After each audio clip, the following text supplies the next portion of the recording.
इसी देश के अंदर मणि हमारा ही अपना अंग है, वहां पर तमाम महिलाओं के साथ यौनाचार हो रहा है और उस आंदोलन में 700 से अधिक किसान अपनी शहादत देती। हमारे प्रधानमंत्री इस देश के जो है उनके मुंह से अफसोस शब्द का भी एक कोई जिक्र नहीं हुआ एक भी बात। तो कहने के लिए विवश कि आज हमारी न्यायपालिका भी साहित्य जो है के नेताओं के पीछे चलने वाली भीड़ नहीं, अमेरिका और इजराइल के द्वारा ईरान पर हमला किया गया। नमस्कार दोस्तों, आप देख रहे हैं गाँव। आज हम बात करने जा रहे हैं श्री प्रमोद कुमार शुक्ला जी से, जो कि सामाजिक गतिविधियों में अपनी भूमिका निभाते हैं। आज उनसे कुछ सवाल करेंगे, कुछ सीखेंगे। तो सर, सबसे पहले आपका बहुत बहुत स्वागत है हमारे यूट्यूब चैनल पे। तो सर, सबसे पहला मेरा सवाल है कि सर, मैंने सुना है कि आपका साहित्य बहुत रुचि है, तो वर्तमान समय में साहित्य का क्या रोल हो सकता है? नमस्कार संजय जी, सर्वप्रथम आपके चैनल पे जिसका नाम गाँव अड्डा है, आपके दर्शकों को भी मेरी तरफ से नमस्कार। और आपने जिस तरीके से एक सवाल हमारे सामने रखा है कि साहित्य का मैं अध्ययन करता हूँ, वह बात बिल्कुल सही है। साहित्य में हमारी रुचि है। हमने एक अपने मन पर लाइब्रेरी भी बनाया है, तो बहुत सारी पुस्तकें। अध्ययन से हमको ये पता चलता है कि वास्तव में अगर किसी भी समाज को बदलना है या किसी भी समाज को एक आदर्श स्थिति में ले जाना है, तो उसके लिए साहित्य का ज्ञान होना, साहित्य का अध्ययन करना बहुत ही जरूरी है। हम आपसे ये भी कहना चाहेंगे कि मुंशी प्रेमचंद, जो हम लोगों के उत्तर भारत के महान कथाकार, साहित्यकार तथा सम्राट कहे जाते हैं, तो उन्होंने कहा हुई है साहित्य समाज का दर्पण होता है। साहित्य जो है एक नेताओं के पीछे चलने वाली भीड़ नहीं, बल्कि एक भीड़ के आगे चलने वाली मसाल है। तो इसलिए आज मैं कहना चाहूंगा कि हर व्यक्ति को इस देश के अंदर अध्ययन करना चाहिए। जिस तरीके से हमारे देश के अंदर आज शिक्षा की पद्धति की, शिक्षा के पाठ्यक्रम जो सरकारें लागू कर रही है, अवश्य में बगैर संकोच के एक बात कर सकते हैं कि ऐसे पाठ्यक्रमों से और ऐसे शिक्षा पद्धतियों से शायद हमारा समय बहुत पीछे जाए। आज हम देखते हैं कि जिस तरीके से तकनीकी शिक्षा का ज्ञान हमारे देश के बच्चों को सरकारें दे रही है, ठीक उसी तरीके से एक मशीन के रूप में हमारे देश का जो छात्र नागरिक के रूप में जब बन करके आता है, तो ठीक मशीन जैसा व्यवहार करेंगे। और उसके अंदर एक साहित्य का मूल्य होना चाहिए, संवेदना। संवेदना एक ऐसी चीज होती है कि जो हमको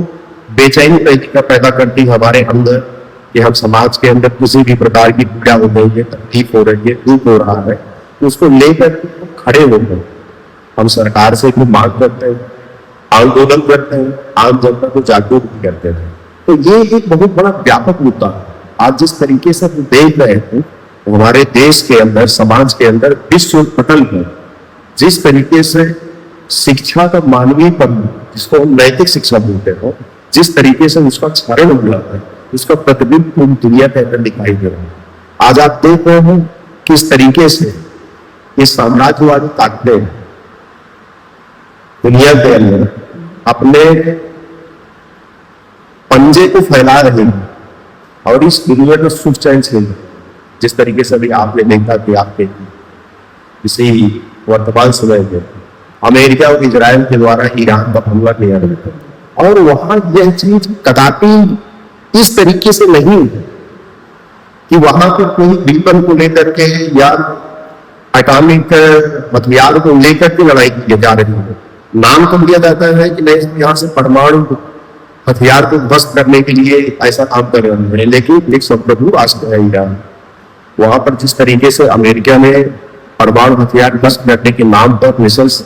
छोटे छोटे बच्चे की हत्या की है, तो पूरी मानवता को प्रभावित पड़ता है। तो संगम जी, जो आपने सवाल साहित्य के ऊपर किया, साहित्य का काम ही है कि वो हमको सुनाए नहीं, बल्कि हमारे अंदर बेचैनी पैदा करे कि हम इस मानवता की रक्षा कैसे कर सकते। लेकिन आज अगर साहित्य का अध्ययन लोग करते, हमारे राजनेता करते, हमारे देश के ब्यूरोक्रेट करते, इवन मैं तो यहाँ तक कहने के लिए विवश हूँ कि आज हमारी न्यायपालिका भी बहुत विचित्र फैसले और निर्णय दे रही है। हमें तो बेहद अफसोस होगा कि हमारी न्यायपालिका किस तरीके से टिप्पणी कर रही है, किस तरीके से फैसले ले रही है। तो हमको तो लगता है कि ये जिस तरीके से टेक्नोक्रेट एजुकेशन हमारे समाज को दिया जाता है, उसी की उपज वो चाहे नेता के रूप में कोई चाहे डॉक्टर के रूप में हो, इंजीनियर के रूप में हो, साहित्यकार के रूप में हो, पत्रकार के रूप में हो, सारे लोगों के अंदर वही बात जा रही है कि किसी तरीके से हम अपने धन दौलत को, अपनी संपत्ति को किस तरीके से कितना भी गलत काम करके हम उस संपत्ति को बढ़ा करके अपना जिए। तो ये चीज जो है हमारे पूरे मुल्क को हमने पूरी दुनिया भी पीछे लेके चलती आ रही है। तो साहित्य का मुख्य उद्देश्य यही है कि लोगों के मन के अंदर एक संवेदना पैदा करना और लोग ये महसूस कर सके कि नहीं, वास्तव में कौन सा कार्य समाज और देश के हित में है और कौन सा कार्य जो है समाज और देश में विपरीत है। तो ये साहित्य जो है हम लोगों को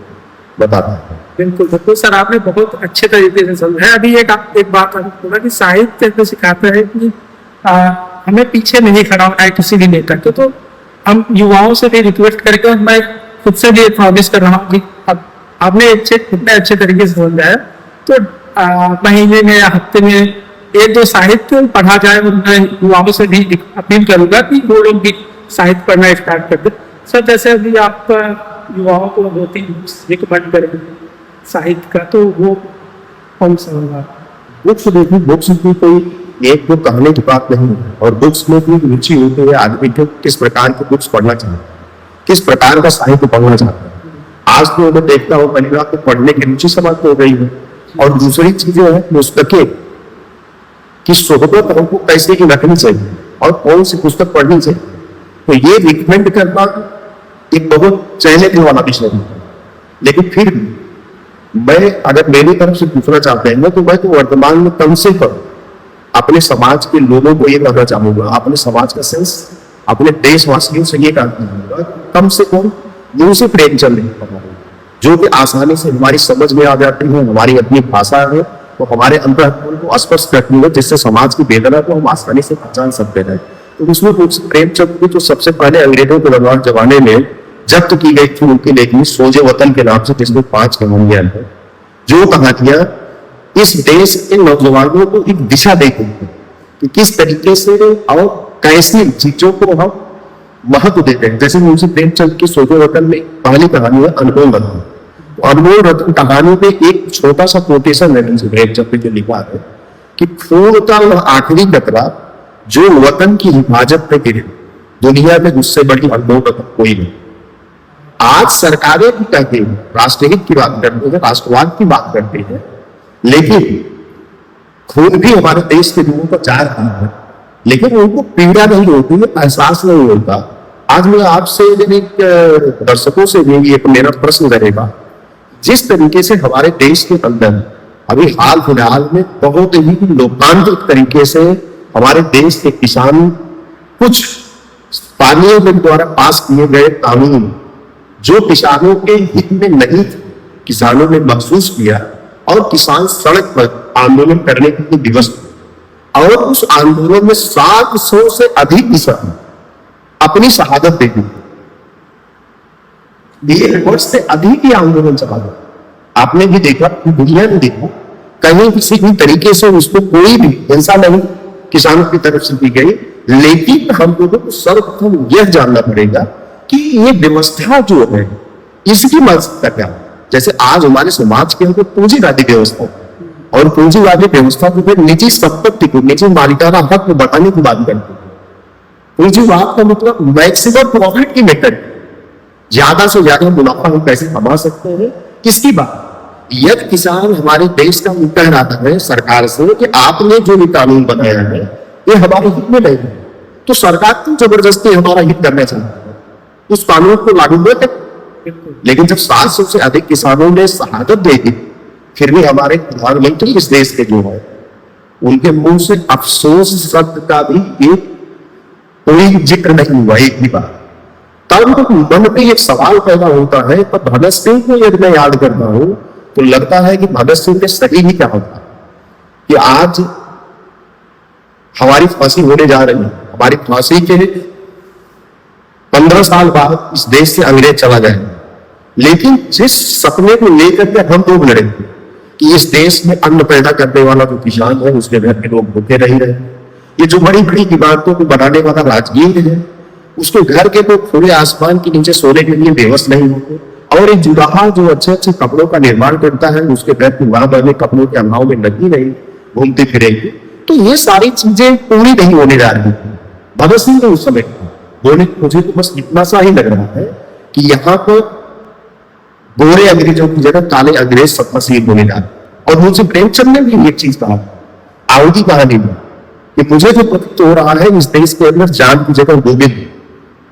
कुर्सी पर बैठने जा रहे हैं। तो सवाल एक ही चीज का उठता है कि जो व्यवस्था पहले थी अंग्रेजों के जमाने में, ठीक उसी व्यवस्था को फिर से हम लोगों ने अपना एक कॉन्स्टिट्यूशन बना करके चला दिया। क्योंकि हमने जिस तरीके से देखा कि 700 किसान मारे गए और सरकार को अफसोस तक हुआ। इसी देश के अंदर मणि हमारा ही अपना अंग है, वहां पर तमाम महिलाओं के साथ यौनाचार हो रहा है, नंगी महिलाएं घुमाई जा रही है, उनके गुप्तान नोचे जा रहे हैं, लेकिन हमारी सरकार जो है अफसोस की दूसरा को नहीं बोलती। और पता चला कहीं जरा सा कल की ही तो घटना है, अमेरिका के राष्ट्रपति कहीं किसी मीटिंग में बैठ कर मीटिंग कर रहे थे मीटिंग हॉल में, वहां गोलीबारी चल रही है। ठीक है, हम तो एकदम से मानव जान की कीमत करते हैं। जरूर प्रधानमंत्री को इस देश के मुल्क की जिम्मेदार कुर्सी पर बैठे हैं, उन्होंने तुरंत जो है उसमें अपनी टिप्पणी की कि मुझे बहुत ही अंदर से खुशी की अनुभूति हो रही है कि अमेरिकी राष्ट्रपति ट्रंप बाल बाल बच गए। अरे तो एक बार आपकी जबान अपने देशवासियों के लिए भी खुलनी चाहिए, किसानों के लिए खुलनी चाहिए, किसानों के लिए खुलनी चाहिए, नौजवानों के लिए खुलनी चाहिए। और इतना अफसोस होता है ऐसी सरकारों को देख करके कि ये सोचती क्या है, इनके मंतव्य क्या है। आज ये बात में इसलिए खुल करके कहता हूं, सरकारों को लग भी सकता है एक बार, और सरकारें जहां तक मैं देख रहा हूं इस पूंजीवादी व्यवस्था में चुन चुन करके उनको जैसे कोई प्रगतिशील विचारधारा का व्यक्ति है, खास करके वामपंथी विचारधारा का व्यक्ति है, जो सरकार से सवाल करना चाहता है और जो सरकार को चेताना चाहता है कि आपके देश में हो क्या रहा है और आपको किन घटनाओं को संज्ञान लेना चाहिए और सुधार लेना चाहिए। हमारे देश के अंदर हमारा संस्कृति वाला देश है, यहाँ पर तमाम पौराणिक कथाएं भी है, पौराणिक महाकाव्य भी है, और मानस रामचरित मानस के रचनाकार कवि तुलसीदास ने भी लिखा है निंदक तेरे राखिए आंगन नहीं, कबीरदास कि निंदक नियरे राखिए आंगन को भी छवाए बिन पानी साबुन के निर्भर करे। लेकिन जब आज हम कोई सवाल उठवा दे रहे हैं जरा सा सरकारों से, आम जनता को भी, तो हम देशद्रोही हो जाते हैं, जेल में डाल दिया जाता है। तो परिभाषा ही बदलती गई है कि जो सवाल उठाएगा आप उसको जेल में डाल देंगे। अभी आपने देखा आपके देश में पर्यावरण भी सोनम वांगचुक इतना महान आदमी जिसको तमाम पुरस्कार देश और दुनिया से मिले हैं, जो समाज के लिए काम कर रहे हैं, उनको किस तरीके से यमस्ते लगा करके वास्तव के मुकदमों में जेल में डाल दिया जाए। तो भाई वो क्या था इस देश के अंदर, हमको तो सोचना पड़ेगा, विचार करना पड़ेगा। तो बिल्कुल लोगों को साहित्य पढ़ना चाहिए। मैं युवाओं से ज्यादा अपील करूंगा कि वो लोग आए और जुड़े और साहित्य को थोड़ा सा समझे और पढ़े। सर, जैसे अभी आपने शिक्षा पे काफी बात रखी है, तो अभी वर्तमान समय में चिकित्सा पद्धति पे आपकी राय देना चाहता हूँ, तो आप क्या कहेंगे वर्तमान समय में क्या चल रहा है? संगम जी, चिकित्सा की शिक्षा से जुड़ी हुई बात, जैसा कि अभी हमने कहा है कि संवेदना पैदा करना शिक्षा और साहित्य का कहानी का काम होता है। तो मुंशी प्रेमचंद की ही एक कहानी मन में है, शायद आपने भी पढ़ा होगा, तो बचपन में हाँ। तो उस मंत्र कहानी को अगर हम देखते हैं उसमें डॉक्टर चड्ढा है, डॉक्टर चड्ढा के पास एक बुजुर्ग व्यक्ति अपने बच्चे को लेकर जाता है, उसको बीमारी रहती है लेकर के। तो डॉक्टर चड्ढा जिस समय खेलने के लिए गोल्फ खेलने के लिए बाहर जा रहे थे, तो उन्होंने उसको देखने से तमाम मेहनतें करने के बावजूद भी उस बुजुर्ग ने उन्होंने उसको नकार दिया और उसका बच्चा जो दम तोड़। तो यहां पर अगर आप महसूस करें, ये डॉक्टर के अंदर एक जो मेडिकल एथिक्स होती है, हर वो कल्चर की अपनी एथिक्स होती है, यह उस एथिक्स की जरा सा भी सिंसियरिटी डॉक्टर को होती है, तो डॉक्टर सर्वप्रथम खेलना कोई ऐसा काम नहीं था कि जिसमें कोई उनका बहुत बड़ा नुकसान हो रहा था। वो आराम से उस बच्चे का इलाज कर सकते थे और उसका जीवन बचा सकते हैं। अब बात यही आती है कि शिक्षा कैसे कैसे शिक्षा आखिर समझाने दिया था कि उनके अंदर मेडिकल की एथिक्स की गायब हो गई। इलाज ना करके गोल खेलने को गोल खेलने के लिए, रगड़ियां बनाने के लिए, तमाम ऐसी चीजें जो है इस समाज को प्रभावित करती। और वही डॉक्टर चंद्र जब उनके बच्चे को सांप काटना तो वो तमाम माने दवाइयां करके जब थक जाते हैं तो कोई बताता है कि जो माने बुजुर्ग है उसे पास कर आप जाते हैं तो हो सकता है झाड़ फूक या दवा दे करके वो आपके बच्चे को ठीक कर सकता है। तो डॉक्टर साहब के मन में बड़ा असहज जैसी स्थिति भी पैदा होती है कि हमने उसके बच्चे का इलाज नहीं किया था, तो क्या मुंह लेकर के आए। लेकिन फिर भी अपने बच्चे की जो पीड़ा होगी उस पीड़ा को बर्दाश्त नहीं कर पाए और उस बुजुर्ग के पास गए और उस बुजुर्ग ने तमाम अपने क्रिया प्रतिक्रिया होने के बावजूद लेकिन जो उनके अंदर एक बुजुर्ग के अंदर तो संवेदना थी, इंसानियत थी, मानवता थी, जो कुछ मानी शिक्षा नहीं लिया हुआ, तो जो संस्कार के माध्यम से जो समाज के अंदर तमाम हम समाज से पाते हैं संस्कार और मूल्यबोध, उसके आधार पर उन्होंने उनके बच्चे की जान दी। तो मेरा यही कहना है कि वर्तमान समय में जो मैंने कहा टेक्नोक्रेट एजुकेशन जो इस तरीके से मशीनीकरण किया जाता है मानव, तो आज हम देखते हैं कि हमारे इस समाज के अंदर बहुतायत, एक तरफ से सबको तो नहीं बोल सकते क्योंकि अपवाद के रूप में हमेशा मानवीय मूल्यबोध समाज के अंदर बचे रहे और उन्हीं के सहारे हम एक आदर्श लेकर के समाज को दिखाते भी हैं आईना के रूप में और चलते भी हैं। तो आज जो सिस्टम हमारा, जो व्यवस्था जो हमने पहले कहा पूंजीवादी व्यवस्था है, तो इसमें मैक्सिमम प्रॉफिट की आदमी के अंदर चाहत पैदा हुई। आज मैं जितना गहराई से इस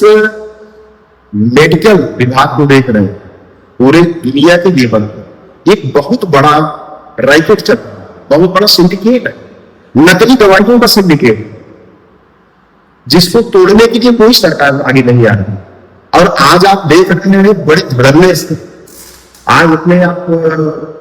लोकल मार्केट में देख लीजिए, अपने जनपद में देख लीजिए, अपने प्रदेश के अंदर देख लीजिए, किस तरीके से जो शिक्षा और चिकित्सा की जिम्मेदारी संगम जी ये सरकार की है। प्रथम दृष्टि आखिर आजादी आंदोलन के इतने दीवाने, इतने नौजवानों ने अपनी शहादत किस लिए दी थी कि क्या हिंदुस्तान आजाद होगा तो फिर वो अंग्रेजों की तरह ही लोग उनके साथ, इनके नागरिकों के साथ बिहेव करें। आज जिस तरीके से अंग्रेज हमारे देश का शोषण करता था उसी तरीके से हमारी सरकारें हमारा शोषण कर रही है। आज हमारे बगल में बदलापुर हॉस्पिटल में अभी 6 महीने पहले हम गए थे, वहां पर एक बच्चे की हार्निया का इलाज कराने के लिए ऑपरेशन हो गया, तो बोल रहा है देखिए यहाँ ऑपरेशन की कोई सुविधा नहीं। और जहां तक मैं समझता हूँ, डॉक्टर बोल रहा है, जहां तक मैं समझ रहा हूँ, आप जौनपुर के अपने सदर हॉस्पिटल में चले जाएंगे तो वहां भी बच्चे की हार्निया का ऑपरेशन नहीं हो पाए। तो सवाल यह है कि सरकारें क्या सोच रही है, गवर्नमेंट अपनी जिम्मेदारी लेना ही नहीं चाहती। तो सर अभी आप बहुत अच्छी तरीके से चिकित्सा और शिक्षा के बारे में समझाए, तो सब जैसे आप एसोसिएशन पार्टी से जुड़े हुए, तो हमारे दर्शकों को थोड़ा बताइए कि एसोसिएशन पार्टी का सोच क्या है, विजन क्या है। संगम में हम लोगों के लिए बहुत गौरव का विषय रहा कि हम लोग जिस प्रदेश के अंदर है, हमारा प्रदेश पूरा आध्यात्मिक केंद्र के रूप में इस समाज के बीच में है और ऐसे माहौल में हम लोग एसोसिएशन कम्युनिस्ट के बारे में जानकारी विगत 30 वर्षों पहले कुछ लोग चर्चा बहस करते थे परिवर्तन को लेकर के, समाज में तमाम बुराइयों को लेकर के, इनसे निजात कैसे पाया जाएगा, गरीबी कैसे दूर होगी, भ्रष्टाचार कैसे खत्म होगा, तमाम ऐसे बिंदु में वो बात करते थे। हमारे भी कानों पर आवाज जाती थी, तमाम रूढ़ियों को तोड़ने के लिए, तमाम प्रथाओं को तोड़ने के लिए, तमाम अंधविश्वास को खत्म करने के लिए इस पार्टी के जो भी हम लोग के इर्द गिर्द कुछ नेता लोग जुड़े थे वो बात करते थे, तो बातें बहुत सुनने में अच्छी लगी और लगता था कि वास्तव में ये समाज के अंदर कोई इस तरीके की बुराइयां हैं, अगर ये समाज से दूर होता है तो वास्तव में बड़ा सुंदर जीवन होगा। जिस तरीके से भगत सिंह का सपना था कि इस देश से सिर्फ हमको अंग्रेजों को ही नहीं खदेड़ना, अंग्रेजों की मानसिकता की व्यवस्था को खत्म करना है। तब जाकर के हमारे इस देश के नागरिक को, मतलब हर हाथ को काम, हर पेट को रोटी, हर सर को छत, हर छोटे छोटे बच्चों को भोजन, नारियों को सुरक्षा, समानता, ये जो सारे मूल्यबोध ये वास्तव में एक बने साकार रूप होते दिखाई देंगे। तो इसका एक बड़ा मतलब होगा, बड़ा सुंदर दुनिया होगी। कैसा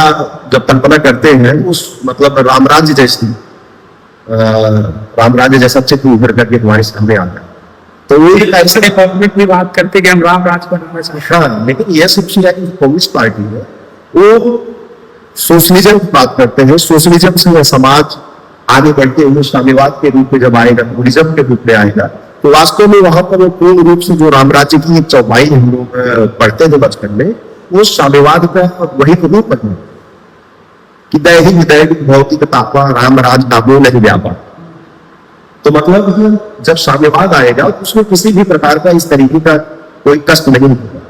और सब तरह परस्पर प्रीति चलना जिस होगा वो बिल्कुल सूचित नहीं है। तो माने जो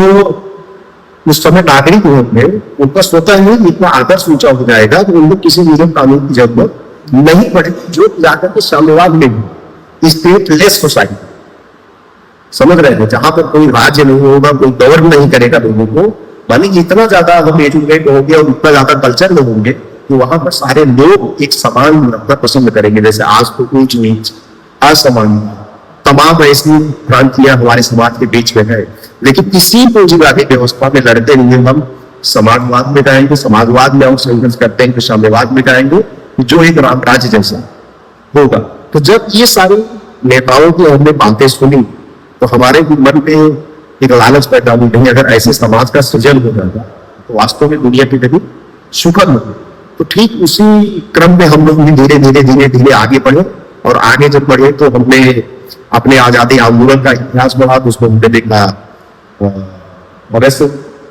हमने देखा नेताजी सुभाष चंद्र बोस को, हमने देखा चंद्रशेखर आजाद को, और नाम अगर यहाँ मैं लेना चाहूंगा तो सैकड़ों नाम तो ऐसे याद है जिन्होंने बगैर किसी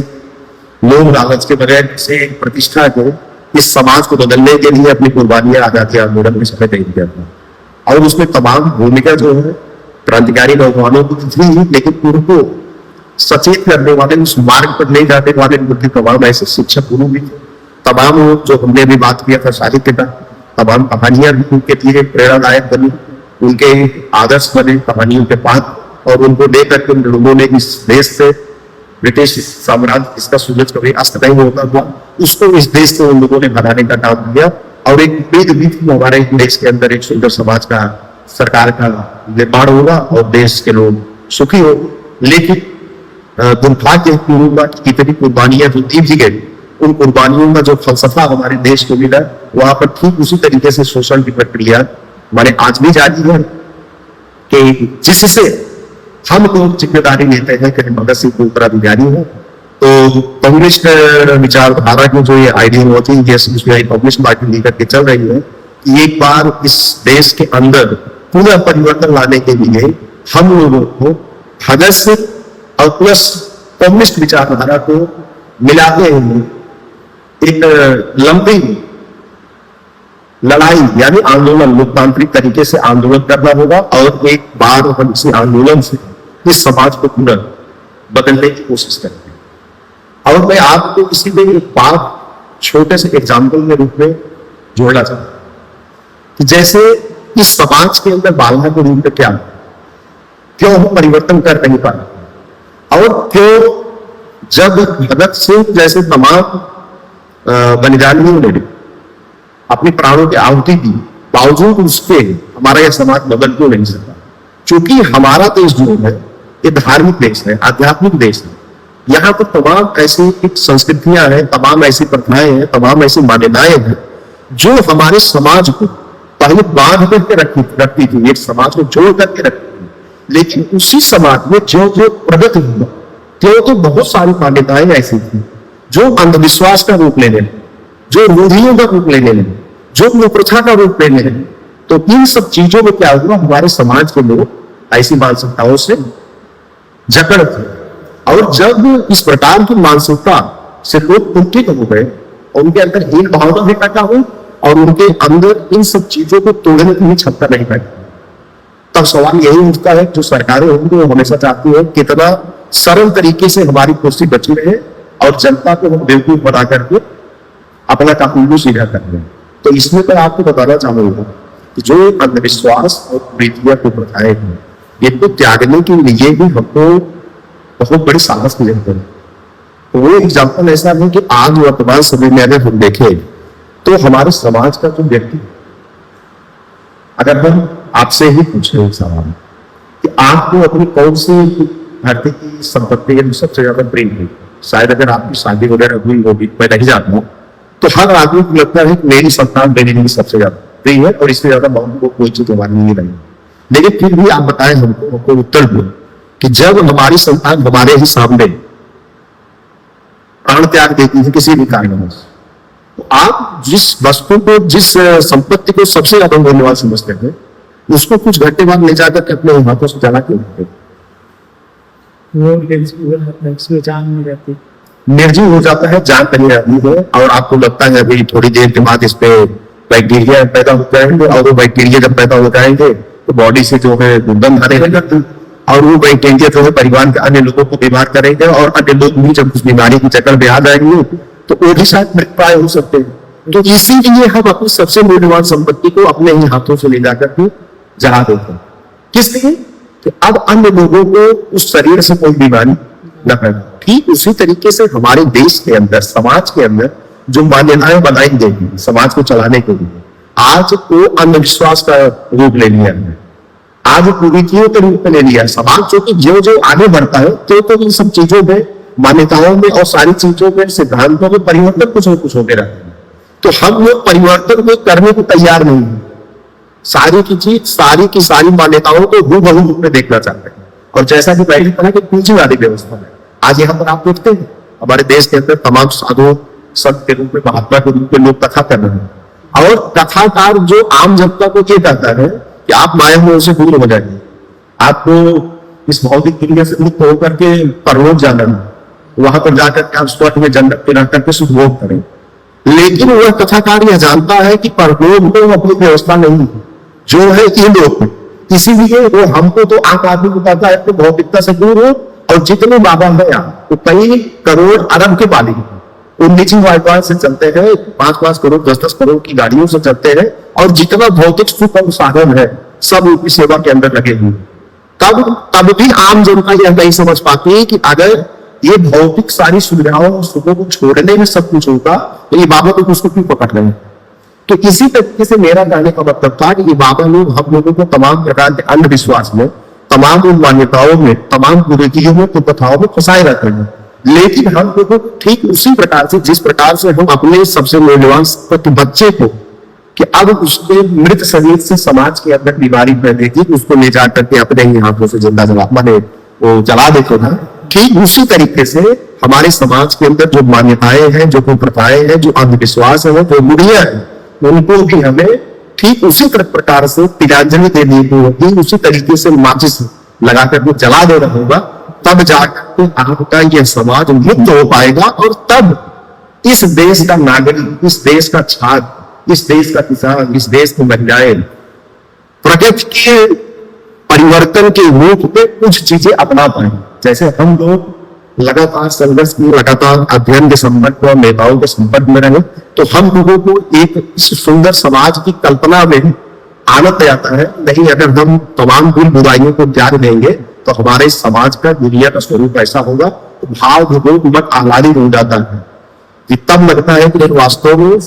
यस यूसीआई कम्युनिस्ट पार्टी से जो हम लोग चुने,